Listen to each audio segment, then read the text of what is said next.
Hi, how are you? How are you doing? This is Heather from Prosperity Flow Coaching, and this is another episode of the Build a Better Business video series. We are zooming in on the end of October, and that's surprising me. I wonder if it's surprising you. And I had a thought recently. I've started doing the Make It Happen Monday little mini tidbits on Monday mornings on Instagram and Facebook, and the Freedom Friday, just little thoughts for the start and end of your week.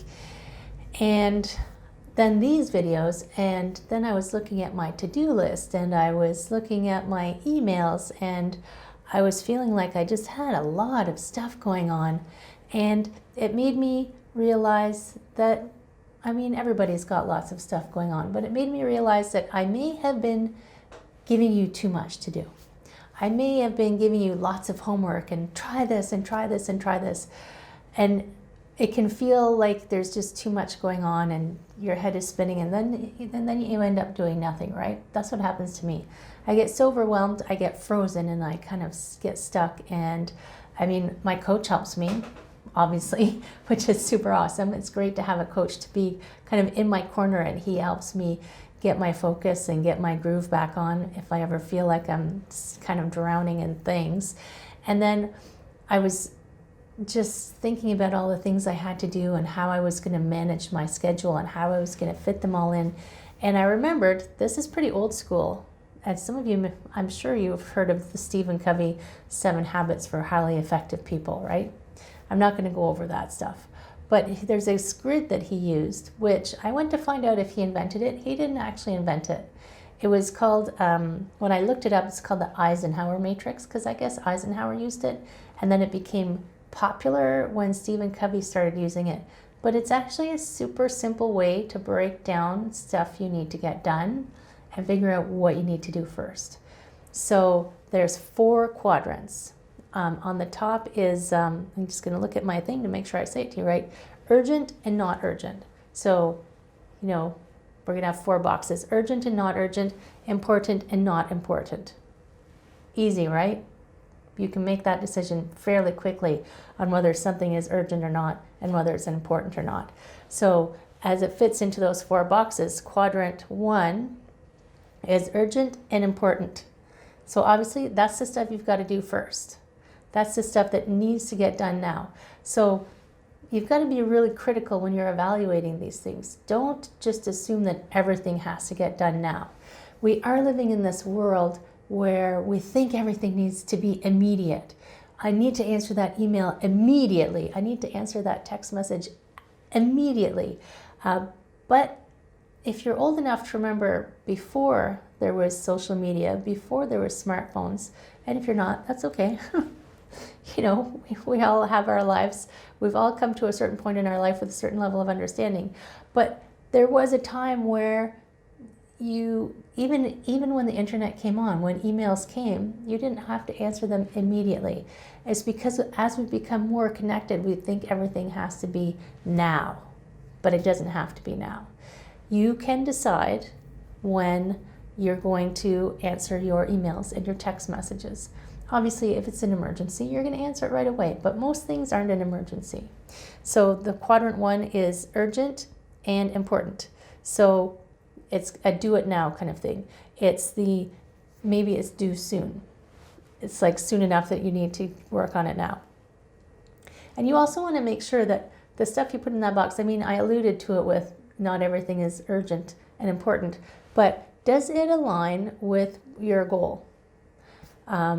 And I talk about goals a lot, so obviously it is important to know where you're going with your business or whatever it is that you're working on. So is this thing that's urgent and important, that you think is urgent and important, does it align, does it get you to a step to your goals? And if it does, cool, put it in the quadrant 1.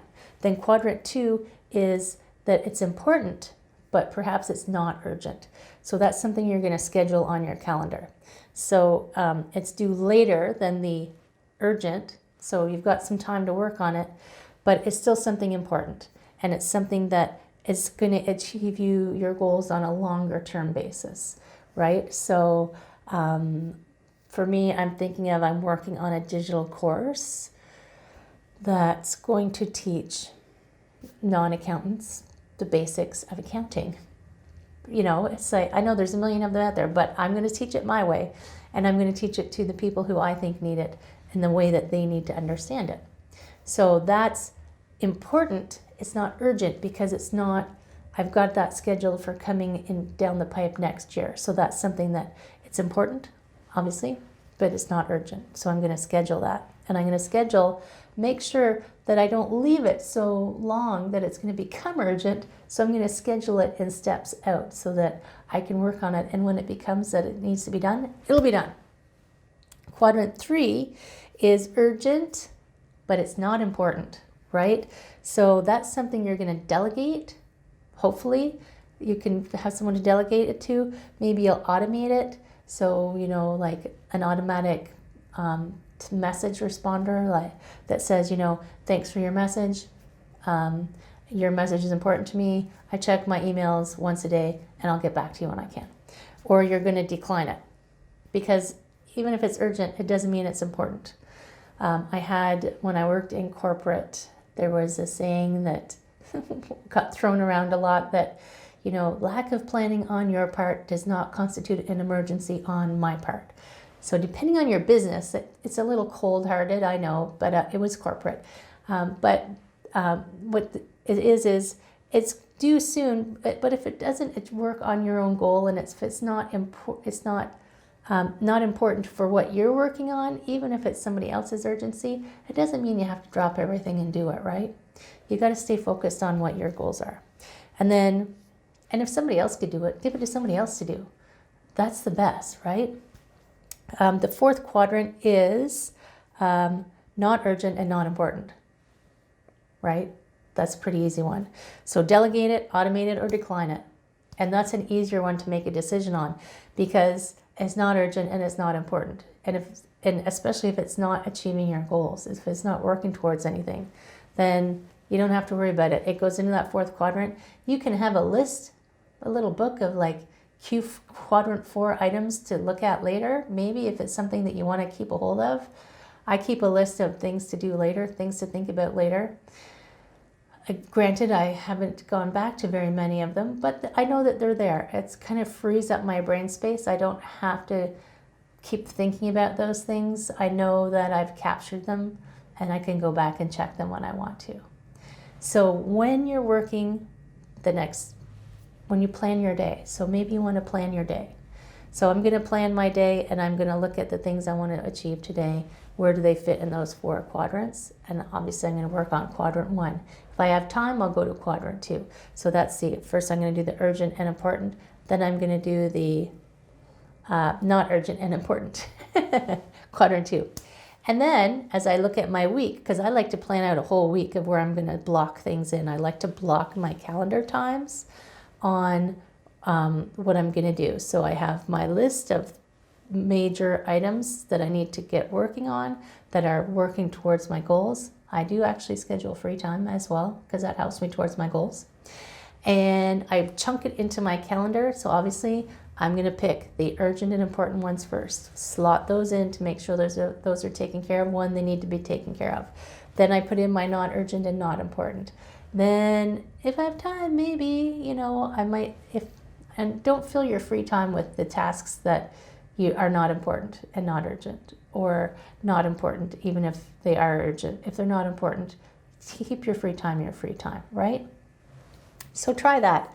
And I'll put a link, if you're watching this on Facebook, pop over to YouTube. I'll put a link in the YouTube notes to get you to a really nice, just easy to look at. Maybe I'll put a couple grids in to get examples of how to use the grid, and a download. I think I can find a download as well for you. And it's just a handy little tool if you're feeling overwhelmed, if you're feeling like you got too much to do, try this grid. It could really help. And leave me some comments if you are using it, because I'd like to know if you're using it and if it is helping. Also leave me a comment on anything that I've talked about. If you've missed any, obviously you can go back and check out the previous episodes. I'm always interested to hear if they are helping you, if they're helping you get to your goals, if they're helping you become more successful in your business, that's my intention for this. And also, if there's other things you want me to cover, just let me know. You can DM me if you don't want to put it in the comments. I'm always interested to hear what people are working on and what they need help with. I am Heather. I am the owner of Prosperity Flow Coaching. This is on YouTube, so if you can pop over to YouTube and subscribe, that would be super helpful for me. And I also post it onto Facebook, and I send it in a newsletter if you wanted to join my newsletter list. If you need help figuring out your goals, if you need help focusing your energy, if you need help at all making yourself hit those goals that you want to hit, send me a message. I would love to chat with you and maybe pop onto a discovery call to see if we would be a good fit to work together. Until next week, my friends, you guys take care of yourself. I hope you have a super week, and I will see you soon. Take care.